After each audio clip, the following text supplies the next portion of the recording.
নজর রাখবো পরবর্তী সংবাদে। রাজ্যের প্রাক্তন মুখ্যমন্ত্রী মানিক সরকার এবং জানা গেছে যে রাজ্যের বিরোধী দলনেতা জিতেন্দ্র চৌধুরী সহ সিপিএম দলকে নিয়ে এবার তীব্রভাবে বিষোদগার, তীব্রভাবে সমালোচনা করতে দেখা গেছে কংগ্রেস বিধায়ক পিটি সিনহাকে।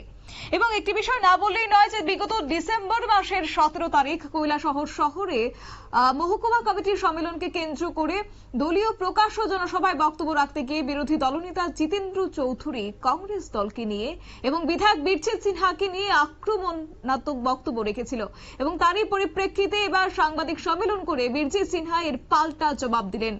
ঊনকোটি জেলা কংগ্রেসের পক্ষ থেকে আয়োজিত কৈলাসহর কংগ্রেস ভবনে সাংবাদিক সম্মেলনে বীরজিৎ সিনহা ছাড়াও উপস্থিত ছিলেন ঊনকোটি জেলা কংগ্রেসের সভাপতি মোহাম্মদ বদরুজ্জামান, প্রদেশ কংগ্রেস সাধারণ সম্পাদক রুদ্রেন্দু ভট্টাচার্য, কৈলাসহর ব্লক কংগ্রেস সভাপতি আশিস সেনগুপ্ত, দুই কংগ্রেস নেত্রী অর্থাৎ গৌরনগর পঞ্চায়েত সমিতির চেয়ারম্যান লক্ষ্মীনব এবং ফুলবাড়ি কান্দি গ্রামের মহিলা প্রধান।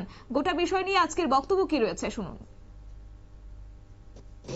ত্রিপুরা রাজ্যের মধ্যে এই কৈলাসহরই ছিল নাম্বার 1 বিধানসভার আগে। সুতরাং কথা কইতে হয়, কথা কইছে, কারণ আমরা অ্যালায়েন্স করেছি এবং স্বাভাবিক তাদেরও বিরাট একটা অংশ সাপোর্ট করেছে, ভোট বেড়েছে বাস্তবিত, কিন্তু জিততাম, তারা সাপোর্ট ছাড়াও জিততাম, কিন্তু ভোট তো বেড়েছে, এটা আমি স্বীকার করি।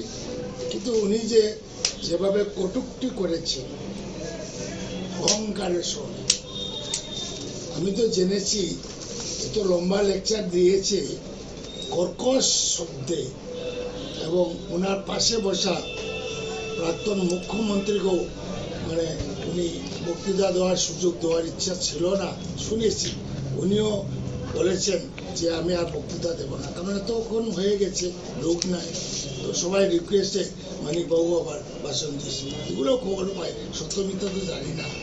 তো উনি অহংকার হয়েছে, উনি একজন ট্রাইবাল লিডার, গত নির্বাচনে কেন ট্রাইবাল রিজার্ভ সিটে দাঁড়ালেন না, নাম্বার 1। নাম্বার 2, সাবরুমে যে উনি দাঁড়ালেন জেনারেল সিটে দাঁড়িয়ে সেখানে 200-250 ভোটে জিতছে। যদি প্রদ্যুৎ কিশোর মহারাজকে উনি গালিগালাজ করে, মহারাজ প্রদ্যুৎ কিশোর দেববর্মনকে গালিগালাজ করে, সমালোচনা করে, প্রদ্যুৎ কিশোর দেববর্মন যদি সেখানে ক্যান্ডিডেট দিত, উনি কয়েক হাজার ভোটে হারল না। সুতরাং বলতে হয় বলেছেন, কারণ আপনারাও ছিলেন প্রেস মিটে।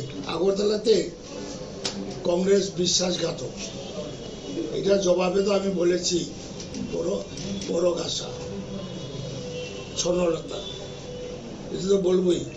সিপিএম তো পরগাছা কোথায় আছে ভারতবর্ষে? আপনারা শুনলেন বীরজিৎ সিনহার অভিযোগ, 17 ডিসেম্বর দলীয় সভায় বক্তব্য রাখতে গিয়ে জিতেন্দ্র চৌধুরী বলেছিলেন যে 2023 সালের বিধানসভা ভোটে কংগ্রেস এবং সিপিএম দলের মধ্যে জোট না হলে, সিপিএম দলের কর্মী সমর্থকদের ভোট না পেলে বীরজিৎ সিনহা জয়ী হতেন না, বীরজিৎ সিনহা বিধায়ক পদে বসতে পারতেন না, এমনটাই কার্যত তিনি বলেছেন। এবং তারই পাল্টা জবাব দিয়ে আজকে সাংবাদিক সম্মেলনে তুলে ধরলেন কংগ্রেস বিধায়ক বীরজিৎ সিনহা।